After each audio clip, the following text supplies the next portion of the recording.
estas preguntas que nos ayudan un poco a entender este capítulo. Daniel capítulo 4, así que puedes abrir o encender tu Biblia.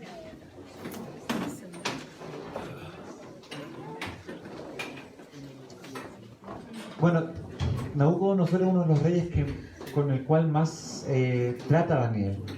Y es bien interesante, luego va a tratar con Darío, también Belsasar, pero Nabucodonosor es uno de los reyes también bien interesantes que aparece en la palabra de Dios, por lo que hoy día vamos a también encontrar que él revela y él dice.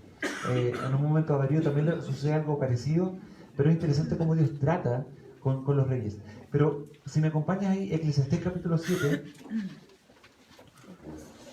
vamos a comenzar leyendo esta porción que es muy interesante, nos va a ayudar también a entender la realidad de este contexto. Y cuando abrimos la palabra de Dios es viva y eficaz y va a abrir nuestro entendimiento, nuestro pensamiento, y también nos va a ayudar a entender y conocer un poco más acerca del temor de Dios y por ende también su sabiduría. Pero mira lo que dice Eclesiastés capítulo 7, versículo 10. Nunca digas, ¿cuál es la causa de los tiempos pasados fueron mejores que estos?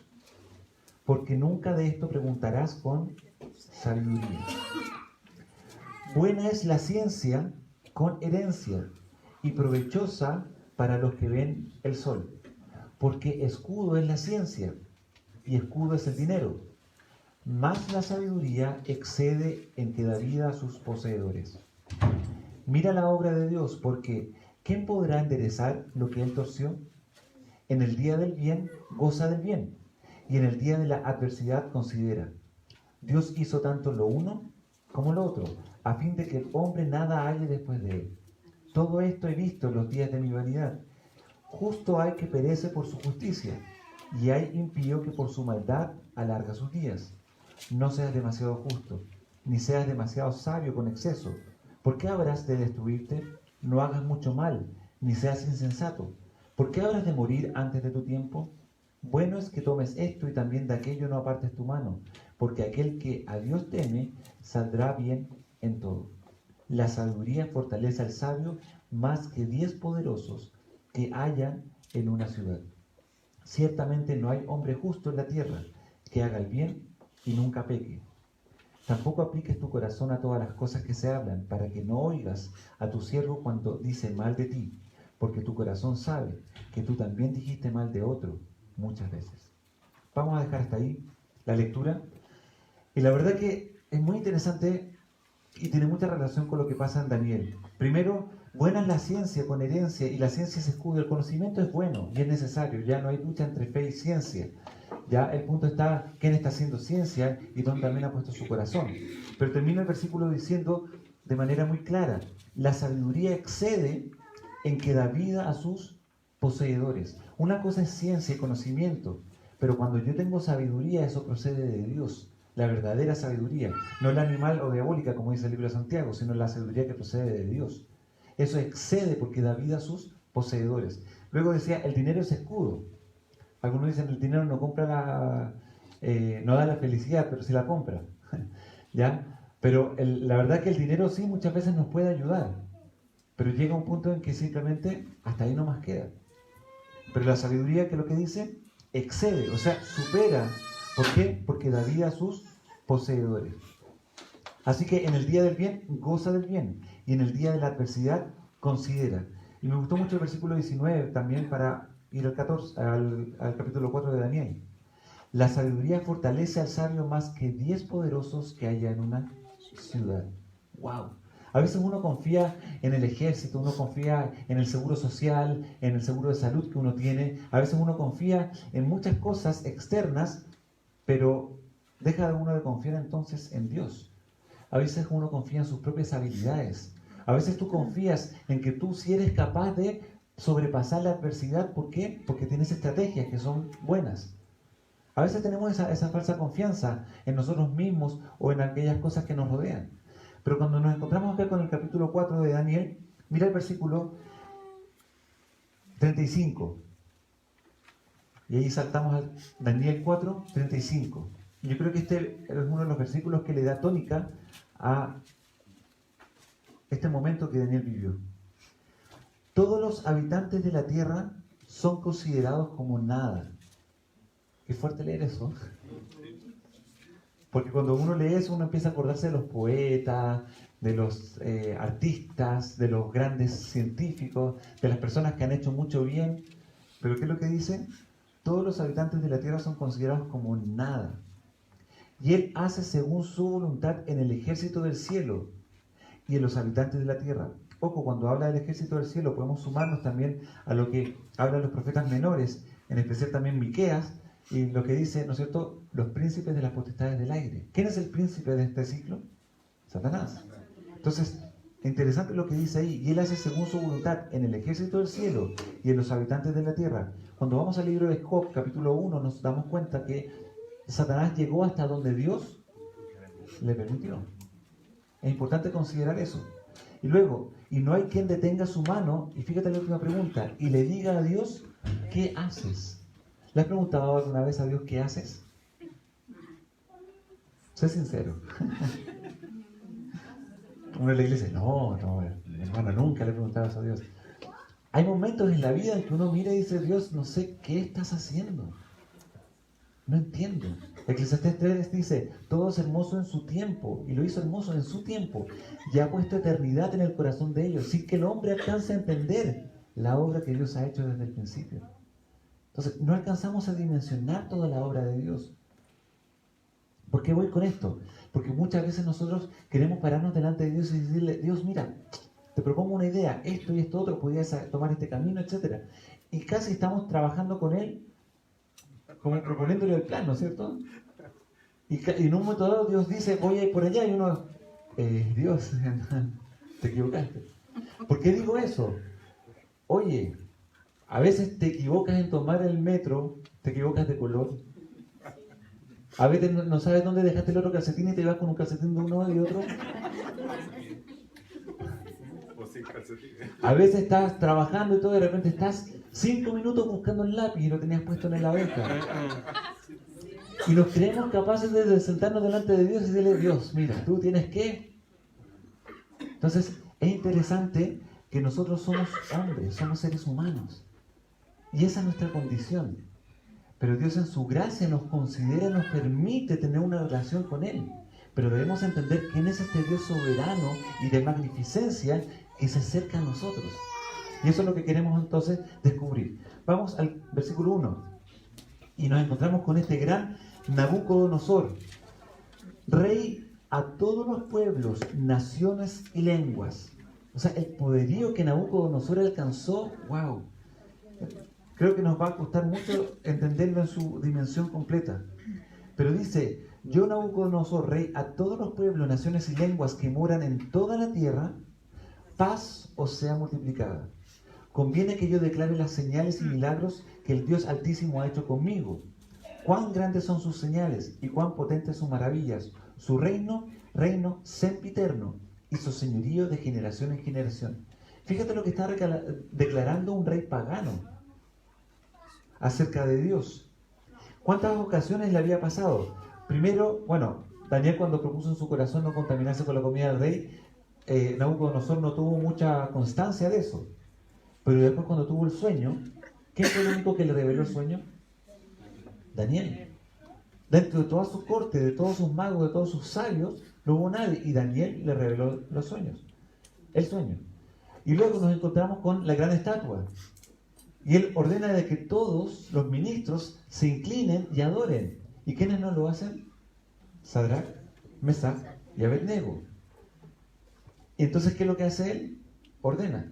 Aquellos que no adoren sean echados en el horno de fuego. Y ellos son echados en el horno de fuego. ¿Y qué pasa? No se queman. Y echan a 3 y cuando están mirando dentro del horno cómo se estaban quemando, qué brutalidad lo encuentro, ¿no es cierto? Es como veamos cómo se queman. Pero cuando están los 3 aparece un cuarto, semejante al Hijo de los Dioses, dice Nabucodonosor. Entendemos en su realidad que es el Señor Jesús. Entonces, fíjate, los tres amigos entran, hay un cuarto y luego salen y nada les había pasado en sus ropas, ni siquiera en su pelo. No tenía ni siquiera el olor a quemado. Y ahí Nabucodonosor queda completamente asombrado de lo que Dios estaba haciendo. Y ahí es esta declaración: conviene que yo declare las señales y milagros que el Dios Altísimo ha hecho conmigo. Yo conocí a otros dioses, me criaron en un contexto pagano, pero me doy cuenta que hay un Dios que está sobre todos los dioses. Y ahí Nabucodonosor está luchando en su corazón. Cuán grandes son sus señales y cuán potentes sus maravillas. Vamos a entender durante este capítulo, y por el contexto histórico, pareciera, ya no es cierto, pero pareciera que Nabucodonosor llega al poder, pero él no era alguien que venía de una estirpe real. No era alguien que venía de una familia de la aristocracia o de la nobleza, sino que es alguien que él comienza a tomar poderío y finalmente toma la posición de ser el rey del imperio babilónico. Eso es más o menos lo que alcanzamos a entender. Y hay algunas cosas que nos podrían dar luces de eso. Pero vamos al versículo 4. Yo con Nabucodonosor estaba tranquilo en mi casa y floreciente en mi palacio. ¿Te fijas la diferencia del versículo 3 y el 4? Vi un sueño que me espantó y tendido en cama las imaginaciones y visiones de mi cabeza me turbaron, y por esto mandé que vinieran delante de mí todos los sabios de Babilonia para que me mostrasen la interpretación del sueño. Y vinieron magos, astrólogos, caldeos y adivinos, y les dije del sueño, pero no me pudieron mostrar su interpretación, hasta que entró delante de mí Daniel, cuyo nombre es Beltsasar, como el nombre de mi Dios, y en quien mora el espíritu de los dioses santos. Conté delante de él el sueño diciendo, y ahí comienza a contar el sueño. Vamos a dejar hasta el versículo 8 y sacar algunas ideas. Primero, cuando dice, yo Nabucodonosor estaba tranquilo en mi casa y floreciente en mi palacio. Dios tiene misericordia, pero comienza a pasar algo que tenemos que tener cuidado. Muchas veces nosotros lo que más anhelamos es estar tranquilo y en paz, ¿no es cierto? Pero cuando hablamos de eso, seamos sinceros, ¿de qué hablamos? No tener responsabilidad de nada y no tener que hacer nada de nada. Si me quiero levantar a las 3 de la tarde, andar con pijama en la casa, no pagar cuentas, no tener deudas, no tener que cocinar, que me cocinen. Como que uno tiene esa idea de la tranquilidad. Uno tiene esa idea del descanso, ¿ya? De que uno de una u otra manera no hace nada. O sea, si me acuesto a las 3 de la mañana conversando con mis amigos acerca del crecimiento de los árboles, feliz, ¿no es cierto? En el fondo, como que apuntamos un poco a eso. Nabucodonosor dice, yo estaba tranquilo en mi casa y floreciente en mi palacio. Y ahí son momentos, sí, y hay momentos y son buenos. Pero dejemos que sean momentos. No anhelemos que sea... De hecho es interesante, en el tema económico el ocio es considerado un bien. ¿Sabías tú? El ocio es considerado un bien. ¿Por qué? Porque tú trabajas para tener ocio. Tú trabajas para ir al cine, pagas tu entrada y te sientas ahí. Un tiempo de ocio. Tú pagas para irte a la playa y tener unas buenas vacaciones. Tú pagas, el ocio es un bien. ¿Ya? Y de hecho es un bien caro. ¿Ya? Ve los precios de los entretenimientos y te vas a dar cuenta que es mucho más caro. Pero el punto está en esto, en que tenemos que ser sabios en ese sentido y de una otra manera, lo dije la semana pasada, anhelamos la tranquilidad, sí, y está bien, pero anhelemos esos momentos. Pero esos momentos también para pensar, para tener un momento de pausa. Y ¿sabes qué? Cuando Dios decretó de una otra manera que 6 días trabajarás y el séptimo descansarás, o sea, de una otra manera, deja un espacio para Dios durante la semana. Ten esos momentos de ciclo. ¿Sabes lo que estaba queriendo decirte también en ese sentido? Es necesario que en un momento de tu vida tú hagas una pausa y pienses cómo estás viviendo. Y quiero ser muy práctico. Hoy día he escuchado muchas personas, y quiero hablar, he escuchado muchas más personas, sobre todo que han llegado a Chile, me refiero a nuestros amigos migrantes, que se han involucrado en trabajar de una manera en que a veces yo le hago la pregunta, oye, ¿sabes qué? El domingo tenemos reunión. No tengo tiempo. Tengo un trabajo de las 7 hasta, y después tengo otro trabajo de tanto y tanto, y están tratando de salir adelante de una manera desorbitante. Ahora, no sé qué persiguen, no sé qué es lo que hay en el fondo de su corazón, ¿te fijas? Pero no solamente ha pasado con los migrantes, he escuchado chilenos que también viven así. Y he escuchado también que lo único que tienen en su corazón es el deseo de tener más, y más, y más, y más. ¿Pero para qué? Acompáñame a Lucas capítulo 9.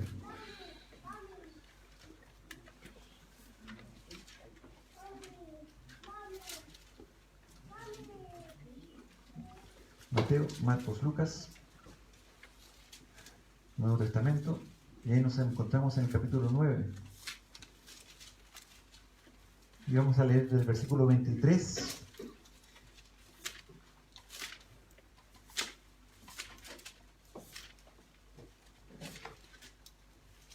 Dice, está hablando el Señor Jesús: si alguno quiere venir en pos de mí, niéguese a sí mismo, tome su cruz cada día y sígame, porque todo el que quiera salvar su vida, la perderá. Y todo el que pierda su vida por causa de mí, éste la salvará. Creo que hemos leído muchas veces ese versículo. Pero fíjate el versículo 25. Pues, ¿qué aprovecha al hombre si gana todo el mundo y se destruye o se pierde a sí mismo? La versión de Mateo. ¿De qué le sirve al hombre ganar todo el mundo y perder su alma? Entonces, ¿es importante tener momentos de tranquilidad? Sí. Ahora, no desear un ocio absoluto, no, tener un equilibrio. Porque lo que le sucede a Nabucodonosor en su tiempo de ocio es que él comienza a desvirtuar su mirada. Y ¿sabes qué? A veces pasa, queremos vacaciones y a veces pasa, y ahí es importante que nos hagamos preguntas serias. A veces también queremos vacaciones de Dios. Quiero salir de vacaciones, desconectarme de todo y también desconectarme de mi vida espiritual. ¿Por qué pasa eso? Y ahí hay preguntas serias que hay que hacer.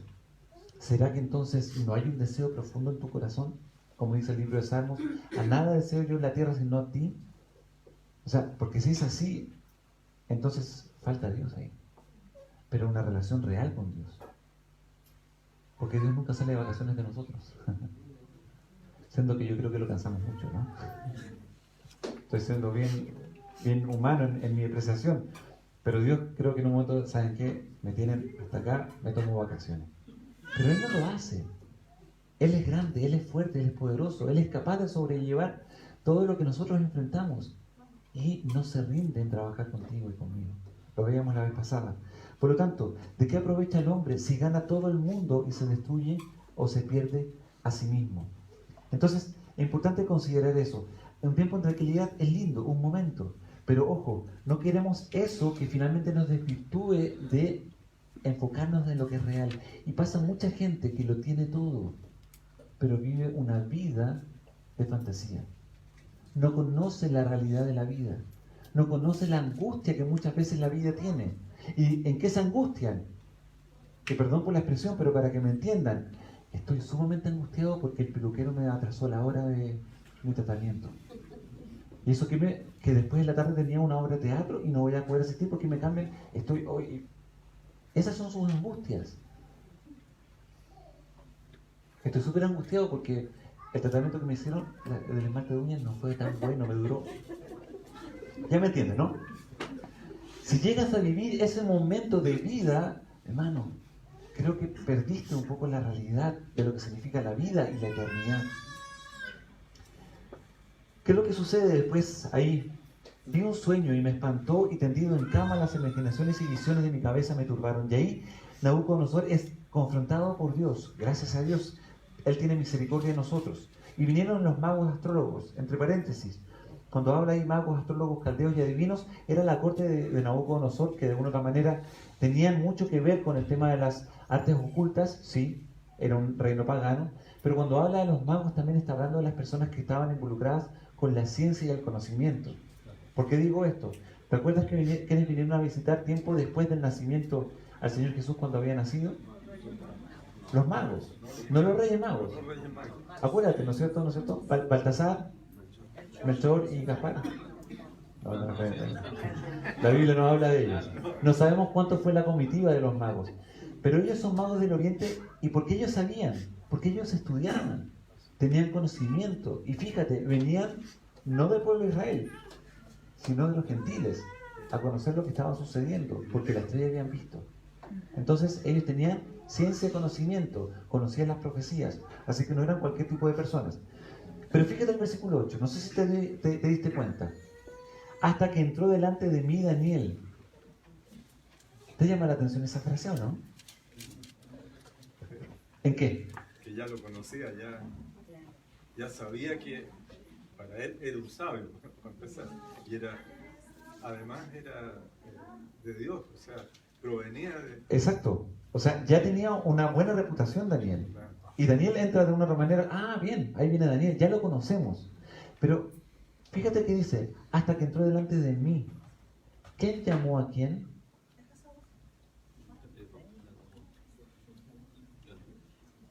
Nadie llamó a nadie. Nadie. ¿Qué es lo que hacía el rey usualmente? El rey es el que llama. Entonces dice, hasta que entró delante de mí Daniel, cuyo nombre es Beltsasar, y conté delante de él el sueño diciendo, ¿qué es lo que dice ahí el versículo 8 al final? En quien mora el espíritu de los dioses santos. Yo sé que hay discrepancia en cuanto a la crítica a este versículo, porque, oye, ¿cómo puede decir eso? Pero tiene sentido. Acuérdate, Nabucodonosor estaba lidiando con Dios, estaba luchando con Dios. Tenía su idolatría pagana, pero se estaba dando cuenta quién era Dios.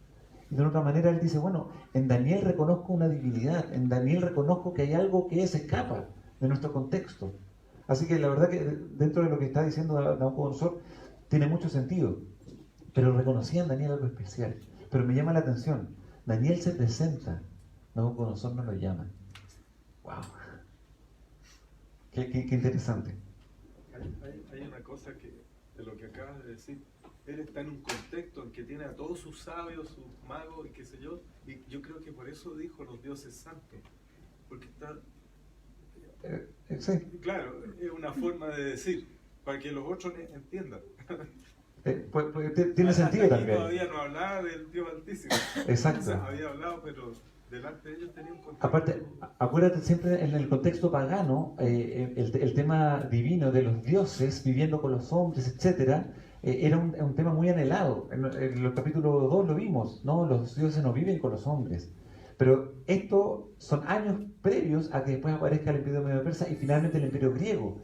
Y en el imperio griego nos encontramos con una cantidad de dioses, de historias del dios con esta diosa, y etcétera, y que algunos incluso compartieron con los hombres, etcétera. Entonces, de una otra manera, el ser humano siempre ha buscado esa forma de tratar de entender y tratar de aterrizar consigo mismo este contexto. Así que, la verdad que lo que pasa ahí no es algo muy extraño.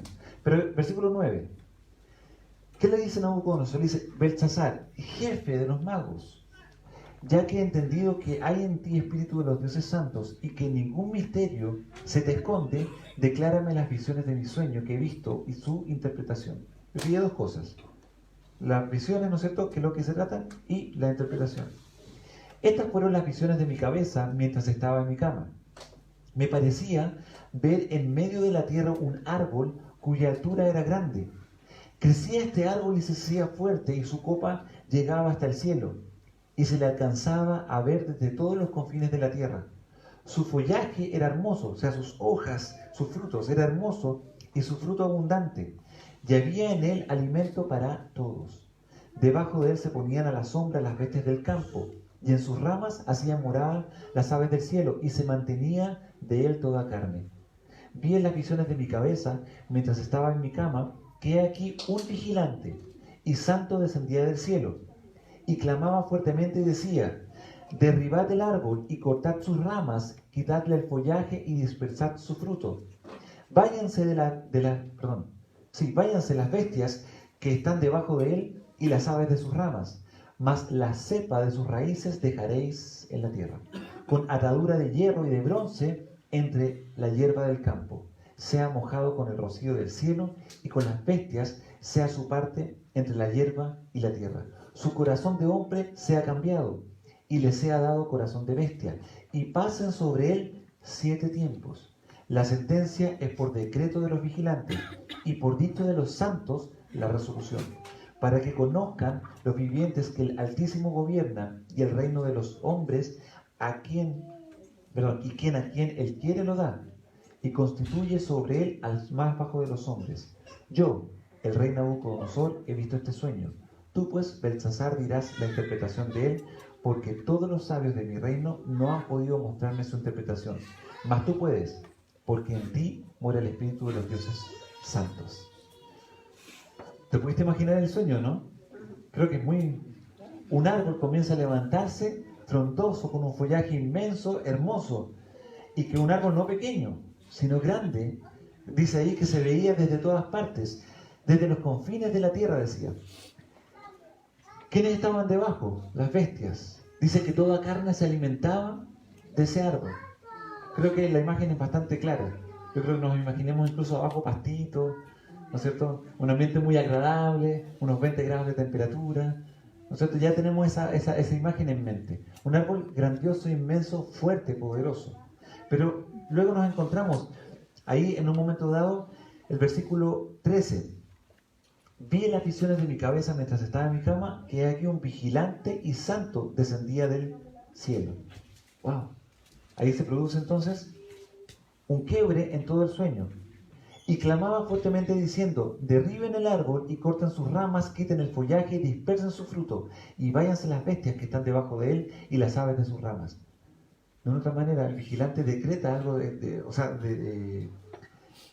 ¿cómo se llama? Exclama a gran voz. ¿Y qué es lo que pide? Que sea derribado. Wow. Es como que el sueño iba lindo y de repente cambió abruptamente. Finalmente nos encontramos con una tragedia en vez de un sueño alentador. Y ahí estaba Nabucodonosor, y por eso nos encontramos en el versículo 4 con que él se despertó turbado. Es como, ¿por qué esto? ¿Por qué está pasando? Versículo 19. Entonces Daniel, cuyo nombre era Beltsasar, era el nombre que se le puso en Babilonia, Daniel significa Dios es mi juez, quedó atónito casi una hora. Wow. Y sus pensamientos lo turbaban. El rey habló y dijo: Beltsasar, no te turben ni el sueño ni su interpretación. Beltsasar, o sea, Daniel respondió y dijo: Señor mío, el sueño sea para tus enemigos y su interpretación para los que mal te quieran. O sea, había algo que no venía bien. El árbol que viste que crecía y se hacía fuerte y cuya copa llegaba hasta el cielo y que se veía desde todos los confines de la tierra, cuyo follaje era hermoso y su fruto abundante y en que había alimento para todos, debajo del cual moraban las bestias del campo y en cuyas ramas anidaban las aves del cielo, tú mismo eres, oh rey, que creciste y te hiciste fuerte, pues creció tu grandeza y ha llegado hasta el cielo, y tu dominio hasta los confines de la tierra. Y en cuanto a lo que el rey vio, un vigilante y santo que descendía del cielo y decía: cortad el árbol y destruidlo, mas la cepa de sus raíces dejaréis en la tierra, con atadura de hierro y de bronce la hierba del campo, y sea mojado con el rocío del cielo, y con las bestias del campo sea su parte, hasta que pasen sobre él 7 tiempos. Esta es la interpretación, oh rey, y la sentencia del Altísimo que ha venido sobre mi señor, el rey. Que te echarán de entre los hombres, y con las bestias del campo será tu morada. Y con hierba del campo te apacentarás como los bueyes, y con el rocío del cielo serás bañado. Y 7 tiempos pasarán sobre ti, y hasta que conozcas que el Altísimo tiene dominio en el reino de los hombres y que lo da a quien él quiere. Y en cuanto a la orden de dejar en la tierra la cepa de las raíces del mismo árbol, significa que tu reino te quedará firme, luego que reconozcas que el cielo gobierna. Por tanto, oh rey, acepta mi consejo. Tus pecados redime con justicia y tus iniquidades haciendo misericordias para con los oprimidos, pues tal vez será eso una prolongación de tu tranquilidad. ¡Wow! Ponte un momento en los pies de Nabucodonosor. ¿Cómo será para ti eso que te encuentres con esto y de repente te digan: oye, ¿sabes qué? Del trabajo que estás, de la posesión familiar que tienes, del lugar de la iglesia que estás sirviendo, etcétera, serás echado afuera. La Biblia habla de 7 tiempos. Podemos entender 7 tiempos en el contexto que está hablando de 7 años. Ya no es algo para ser dogmático. Cada vez que la Biblia habla de tiempos, habla de años. No podemos. Pero el contexto sí nos permite, y luego entendemos en la parte final que es así. Pero qué fuerte lo que le sucede a Nabucodonosor. Pero comienzan a salir cosas muy, muy interesantes y que nos empezamos a dar cuenta. Mira el versículo 17. La sentencia es por decreto de los vigilantes y por dicho de los santos la resolución. Y ahí nos aparece una palabra que hoy día está de moda en muchos círculos cristianos, el decreto. Decretar, que lo hemos hablado. Bueno, Dios decreta, no nosotros. Y uno está diciendo: pero mira, dice que los vigilantes y los santos tuvieron la resolución. O sea, los vigilantes decretaron y los santos la resolución. Bueno, pero ¿quién les dio esa autoridad? Dios. Porque Dios es el que decreta. Y ellos vienen de parte de Dios para finalmente establecer eso. Entonces, ¿cuál es el punto? En que yo no puedo decretar por mí mismo. Dios es el que decreta. Y cuando yo me sumo a su decreto, estoy haciendo su voluntad. Y por eso hablamos de hacer su voluntad. ¿Qué es lo que oró el Señor Jesucristo? Padre nuestro que estás en los cielos, santificado sea tu nombre. Venga tu reino y hágase tu voluntad. Ese es el punto. Esa es la oración que tiene que salir de mi corazón. Y luego lo vemos también en los demás discípulos. Cuando Pablo se convirtió, ¿qué es lo que le responde? Señor, ¿qué quieres que haga? ¿Le hacemos esa pregunta diariamente a Dios? Señor, ¿cuál es tu voluntad? Señor, ¿qué quieres que haga? Buen punto, entonces para considerar. Confundido se lo hacen. A veces confundido. Ya no damos más. Cuando ya no podemos más.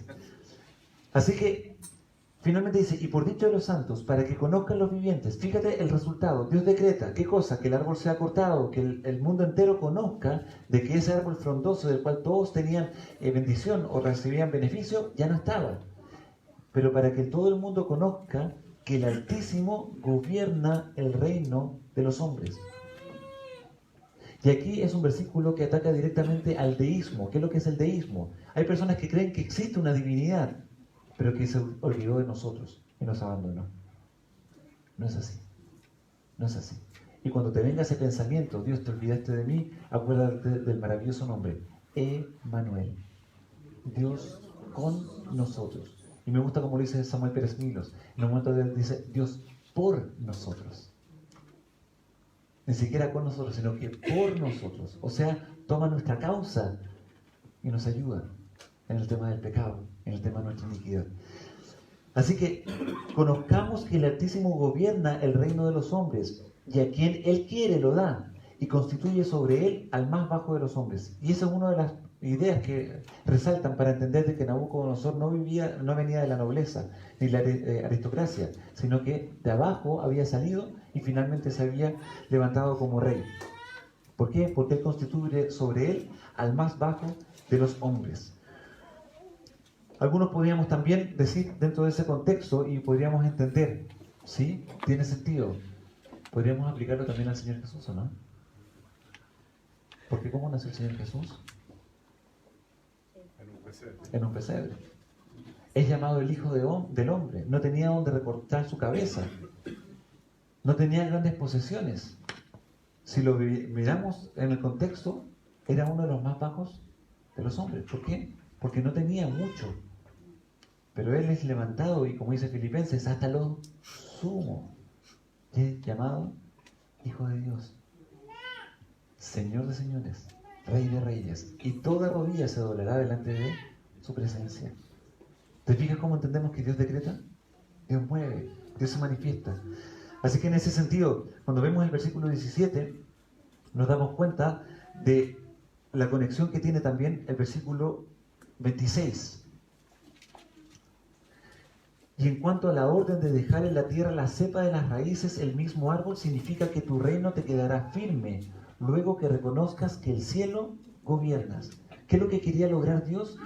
Que reconociera que realmente gobierna. Y quiero adelantarme algo, ya no lo tenía establecido acá en los puntos, pero adelantarme algo. Muchas veces se habla de que Dios lucha con Satanás, ¿ya? La verdad que la verdadera lucha de Dios es contra el pecado. Cuando Cristo muere en la cruz, Cristo vence el pecado. Satanás está bajo el pecado, por lo tanto también es vencido. Pero ¿quién es vencido? Realmente es el pecado, la muerte, la consecuencia del pecado, es vencido. ¿Qué es lo que está pasando? Y lo vimos también en un contexto. La historia, la temática del reino de Dios, luchando con nuestros reinos personales, es lo que hoy día se está deliberando. Pero va a llegar un momento en que toda rodilla se va a presentar delante de Dios y se va a doblar delante de Dios y va a reconocer que Él es el soberano. La pregunta es, ¿estás tú preparado para que ese día tú, con toda libertad y confianza, puedas decir, Señor, tú eres mi Rey y te amo? Ese es el punto. A eso vamos. Y tú que, yo sé que te estás preguntando, bueno, pero ¿qué tiene que ver eso con mi trabajo? Me cuesta llegar a fin de mes, mi familia, mi esposa me tiene hasta ahí, mi esposo, uy, si tú supieras no habla nada, etcétera. No sé, estamos con esas cosas. El punto está en que Dios en su soberanía está también preocupado de esas cosas pequeñas que están pasando en nuestros pequeños reinos, en los cuales muchas veces nosotros queremos gobernar. Pero, como decía Horacio recién, cuando ya no podemos más, decimos, Señor, ayúdame. Dios quiere ser también el rey de tu corazón. Quiere ser el rey de tu vida, aquel que dirija tus acciones. ¿Y eso qué tiene que ver? En tu día a día. Chicos, jóvenes, en la universidad, en la escuela, Dios quiere estar guiando tu vida para que logres una vida mucho mejor. En tu trabajo, bien. Y Él nos da principios. Ahí en tu familia, en tu matrimonio, también en la vida de la iglesia. Cristo quiere estar reinando desde ya. Hoy día el reino de Cristo podríamos llamarlo un reino invisible. De una otra manera, no tenemos una casa de palacio donde ir a buscar a Cristo, etc. Pero Cristo está reinando en todos los corazones de aquellos que hemos nacido de nuevo. Porque Dios no habita en templos hechos por manos humanas. ¿Me sigues? Entonces, cuando nos damos cuenta de eso, de que debemos reconocer que el cielo gobierna, mi pregunta es, ¿el cielo gobierna en tu corazón? Me encanta la canción de Rescate cuando dice que Bartimeo estaba ahí y estaba buscando ahí, dices, Jesús, hijo de David, ten misericordia de mí. Y él clamó.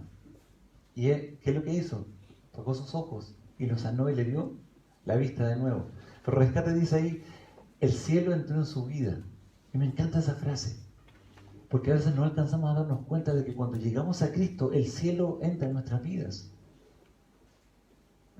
¿Habías pensado que en tu corazón hay un pedacito de cielo? Porque cuando llegamos a Cristo, Él nos regala la eternidad, Él nos regala su reino y Él nos hace parte. Entonces tengamos en cuenta eso. El cielo gobierna y está gobernando hoy en día. Y yo sé que son preguntas duras. ¿Está gobernando acá en Chile el cielo?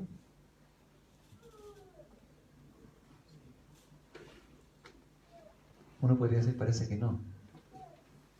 Pero de todas formas podemos decir, sí, Dios está en control. Pero mira cómo está la situación, mira al presidente, mira a los ministros, mira lo que están haciendo y todo. Y Dios permite en su soberanía. Pero Dios está en control.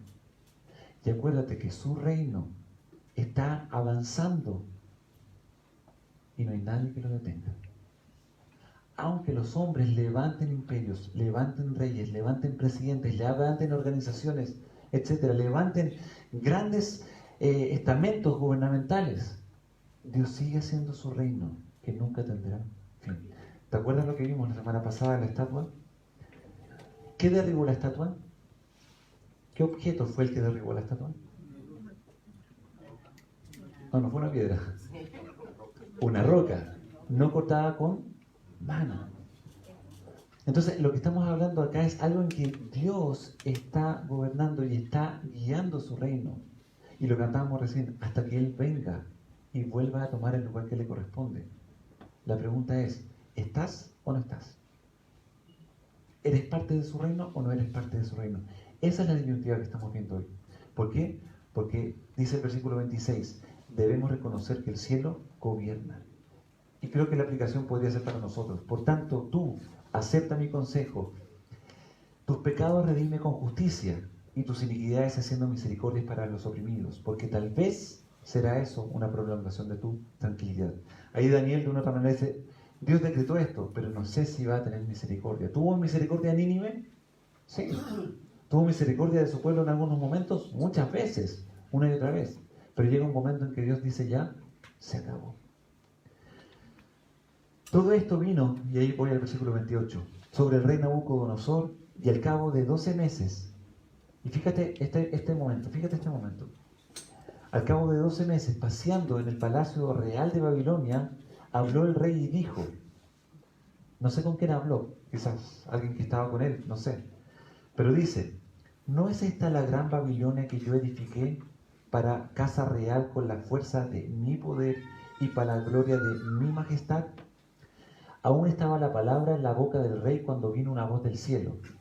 A ti se te dice, Rey Nabucodonosor, el reino ha sido quitado de ti, y de entre los hombres te arrojarán, y con las bestias del campo será tu habitación, y como a los bueyes te apacentarán, y 7 tiempos pasarán sobre ti, hasta que reconozcas que el Altísimo tiene el dominio en el reino de los hombres, y lo da a quien Él quiere. Y en la misma hora se cumplió la palabra sobre Nabucodonosor, y fue echado de los hombres, y comía hierba como los bueyes, y su cuerpo se mojaba con el rocío del cielo, hasta que su pelo creció como plumas de águilas, y sus uñas como la de las aves. Mas el fin del tiempo, yo Nabucodonosor alcé mis ojos al cielo, y mi razón me fue devuelta, y bendije al Altísimo, y alabé y glorifiqué al que vive para siempre, cuyo dominio es sempiterno, y su reino por todas las edades. ¡Wow! ¡Qué momento! Yo la verdad que leo esto y me imagino la situación. Y vuelvo a decir, no es algo tan ajeno, no es algo que pasó, es algo que está pasando. Dios levanta, Dios permite, Dios establece. Y hay algunos que gobiernan de buena manera, pero hay otros que lo hacen mal, y en un momento dado Dios también pone punto final. Ahora Dios acá tiene algo muy particular en su trato. ¿Qué es lo que hace? Nabucodonosor es sacado del reino durante 7 tiempos. Calculamos que son 7 años. Y te fijas en lo que decía el versículo 33. Y comía hierba como los bueyes. ¿Te acuerdas en el capítulo 1 que comía Nabucodonosor?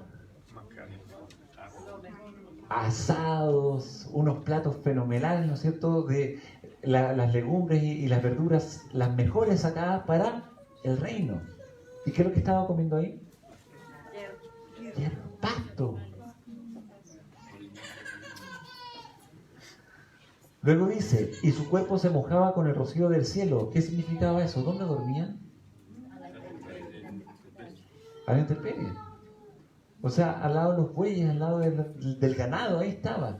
O sea, piensa eso, imagínate los súbditos del rey mirando al rey. Y yo creo que muchas veces lo llamaban Nabucodonosor, pero dice que su entendimiento estaba ido. Estaba como un loco. Yo creo que miraba, se movía de un lado para otro, quizás babeaba, el pelo le empezó a crecer, las uñas también. Y, ¡hey, rey! No tenía idea de nada. La locura de Nabucodonosor finalmente lo llevó a un estado en que, dice ahí, su pelo debe haber sido como una especie de rasta, ¿no es cierto? Sin lavar ni nada, y sus uñas gruesas, unas garras, no se bañaba, no sé, etc. Piensa, esa era su condición, de haber sido, y fíjate cómo está el capítulo. ¿Cómo empezó el capítulo? Nabucodonosor, rey a todos los pueblos, naciones y lenguas que moran en toda la tierra. Aquí estoy yo. ¿Pero dónde se produce el quiebre? En el versículo 30. ¿No es esta la gran Babilonia que yo edifiqué para casa real con la fuerza de mi poder y para gloria de mi majestad?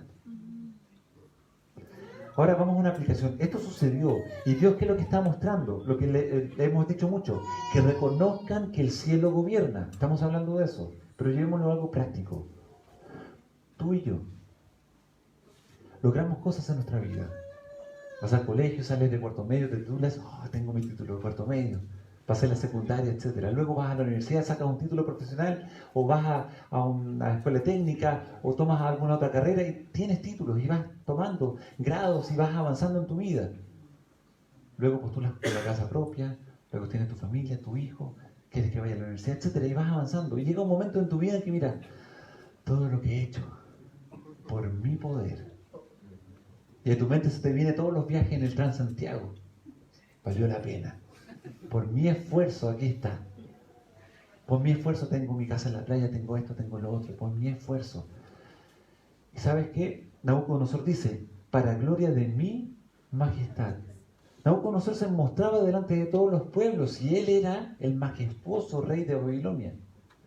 Pero nosotros, ¿qué muchas veces hacemos? Invitamos a nuestros amigos, hoy un asadito en la tarde y todo. Pero queremos mostrar la majestad de nuestra casa. Mira esta alfombra, mira esto. No lo decimos abiertamente, obviamente, porque es de mal gusto. Pero en el fondo nuestro corazón está como, miren, miren el auto. Hubiera sido 2019, pero es 2018, pero Y queremos mostrar eso. ¿Sí o no?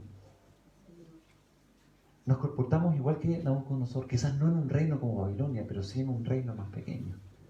Pero ¿cuál es nuestro fin? Mostrar que este pechito logró grandes cosas. Y dejamos de olvidar quién permitió que pudiéramos. Dios, de una otra manera, hace algo muy, muy sutil. ¿Y qué es lo que hace? Le quita la cordura a Nabucodonosor. Y Nabucodonosor queda como una perfecta bestia.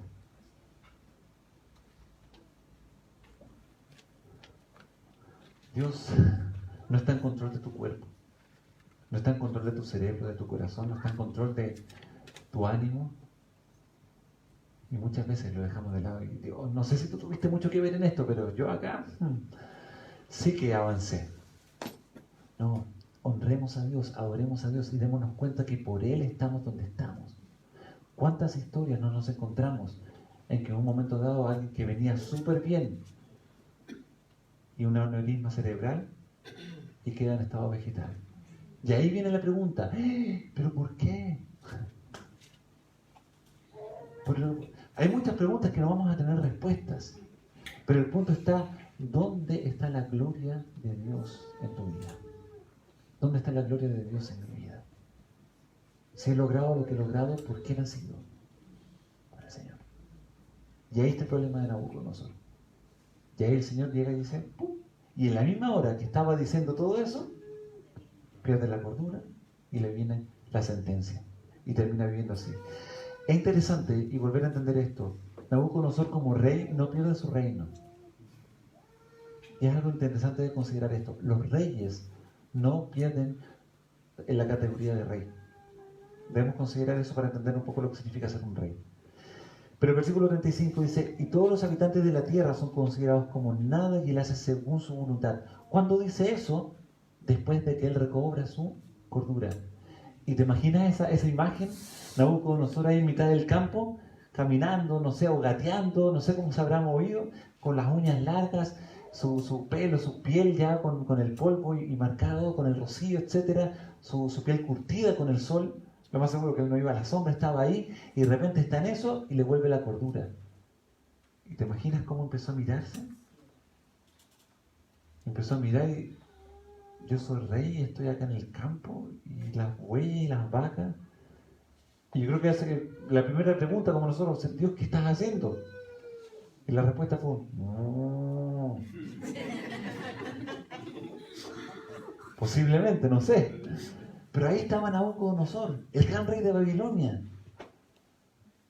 ¿Pero qué le produjo? Él miró, se dio cuenta y se acordó del sueño. Se acordó cuando estaba caminando por palacio y dijo, miren, acá está. Y empezó a darse cuenta. ¿Y qué es lo que dijo finalmente? Frases muy claras.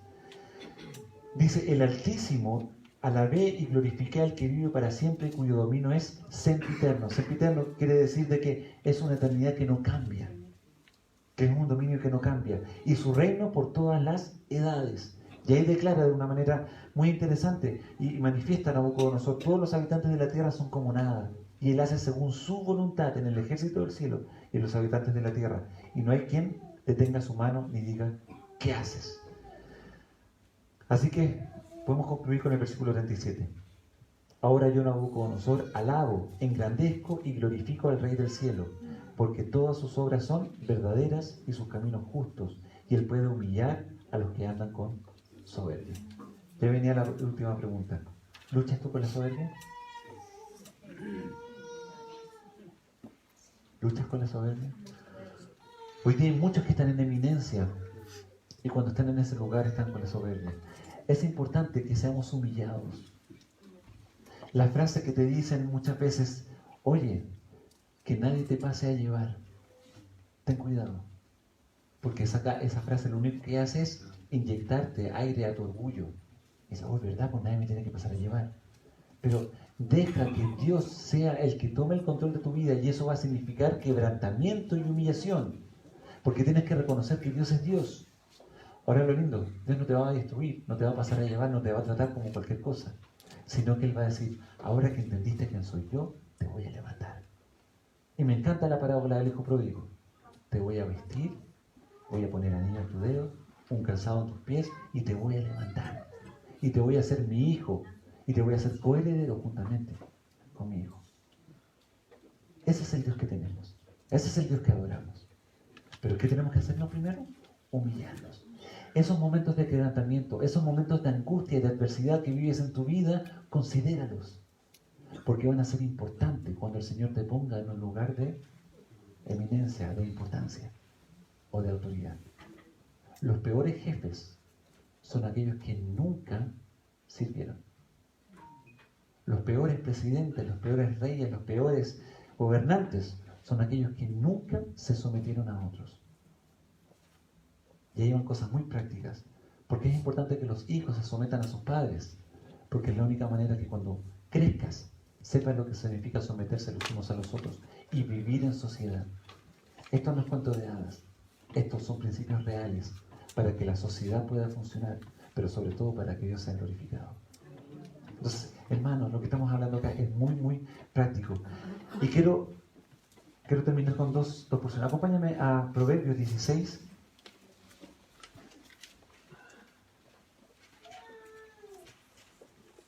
Yo sé que es complicado cuando uno dice quiero terminar con esto. Pero Nabucodonosor, el primer rey del imperio babilónico que fue engrandecido, obviamente la soberbia le pasó la cuenta y el orgullo, y finalmente él se manifestó de una manera contraria a Dios. Y en Proverbios 16 ya va una aplicación para nosotros como hoy día, siglo XXI, y estamos viviendo también estas cosas. Proverbios 16 dice: mejor es adquirir sabiduría que oro preciado. ¿Qué es lo que es mejor? Sabiduría. Y adquirir inteligencia vale más que la plata. ¿Cómo obtengo sabiduría? Mire, usted va al centro, en la calle Amunat. No. La adquisición de la sabiduría es el temor a Dios. Y eso significa humillarme delante de Dios, reconocer quién es. Entonces, mejor es adquirir sabiduría que oro pesado, y adquirir la inteligencia más vale que la plata. El camino de los rectos se aparta del mal. Su vida guarda el que guarda su camino. Antes del quebrantamiento es la soberbia, y antes de la caída, la altivez de espíritu. ¿Le pasó a Nabucodonosor, no? Cuando comienzas a caminar en un momento dado en que te sientes orgulloso, ¿qué viene después? La caída. Me llamó mucho la atención este versículo y solamente lo quiero dejar ahí. No quiero tomar ninguna parte, sino que solamente quiero plantearlo. ¿Qué es lo que dice el versículo 18? Antes del quebrantamiento es la soberbia, y antes de la caída, la altivez de espíritu. ¿Estamos hablando de orgullo? Bueno, hay algunos que conmemoran el Día del Orgullo.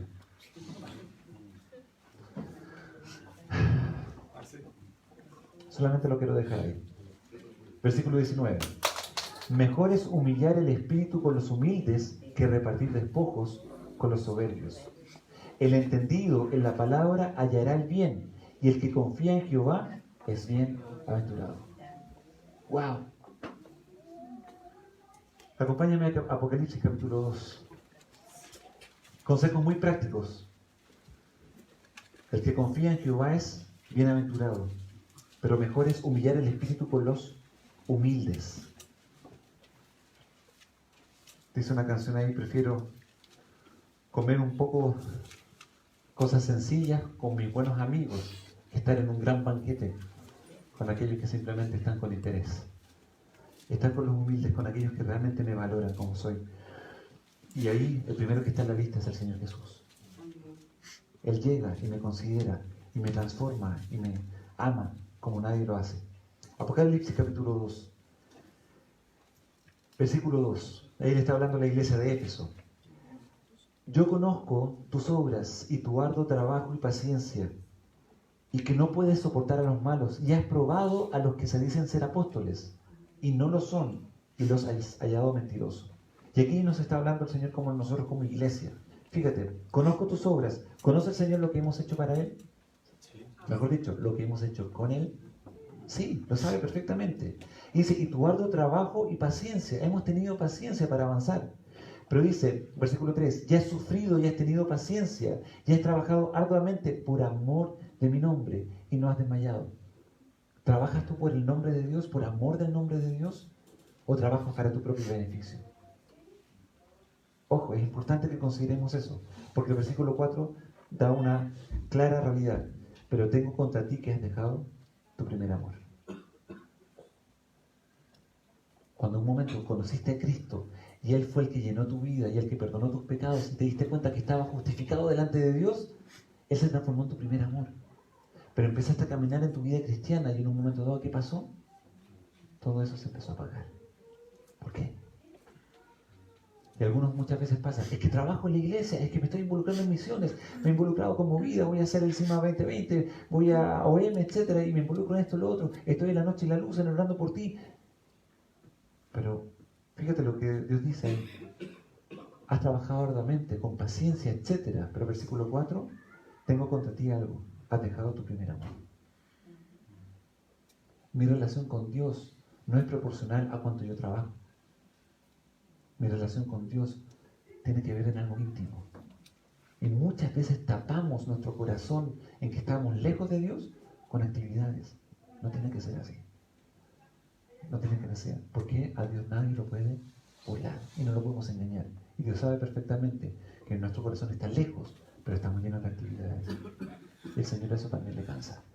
Al pueblo de Israel le pasó. Los sacrificios y los holocaustos ya no le satisfacían. ¿Por qué? Porque su corazón estaba lejos de Dios.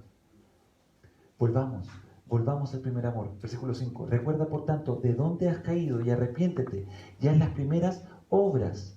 ¿Cómo las primeras obras? Esas en que tu corazón estaba ligado a esas obras. Pues si no, vendré pronto a ti y quitaré tu candelabro de su lugar si no te hubieras arrepentido. Hermanos, esta parte es fuerte. Quitaré tu candelabro en medio de ti. Hay muchas iglesias que comenzaron bien, hay muchas instituciones que comenzaron bien, en donde Cristo era preeminente. Y me duele decir, era preeminente en todo. Pero en un momento dado se olvidaron de ese primer amor. ¿Qué es lo que vino? Cristo dijo, aquí no estoy más yo. Y quitó el candelabro. Y simplemente quedó un grupo de personas, una actividad social, pero ya no la poderosa iglesia que Dios ama y la cual Él cuida. Hermanos, sigamos trabajando de tal manera que el primer amor siempre sea vigente y que las nuevas generaciones que vienen conozcan que amamos a Dios por sobre todas las cosas y que si alguno quiere ganar su vida, pierda la mejor, porque el que quiera ganar su vida, la perderá. Porque ¿de qué me sirve ganar todo el mundo y perder mi alma? ¿De qué te sirve tenerlo todo y destruirte a ti mismo? Entonces, hermanos, volvamos al primer amor. Nabucodonosor es una elección. ¿Qué es lo que pasó? Su soberbia y su orgullo lo desvirtuó de su reino. La aplicación para nosotros es, ¿dónde el Señor te ha puesto? Porque Nabucodonosor fue puesto por Dios. ¿Dónde el Señor te ha puesto? Cuida ese lugar y que nadie te quite la corona que Dios ha preparado para ti. Y que ese lugar entonces sea usado por ti, bendecido por ti, desarrollado por ti para la gloria de Dios. Volvamos al primer amor para retomar nuestra relación con el Señor. Oh Padre eterno, gracias por tu palabra. Gracias por confrontarnos en lo más profundo de nosotros. Y tú sabes en nuestro caminar cómo estamos avanzando. Gracias por enseñarnos todo lo que tú has hecho durante la historia y lo que estás haciendo, pero no alcanzamos a comprender todo. Pero lo que ahora vemos es maravilloso y queremos honrarte y alabarte. Dios, tú eres Dios por sobre todas las cosas. Tú reinas por siempre y siempre. Y Dios, al elevar esta oración,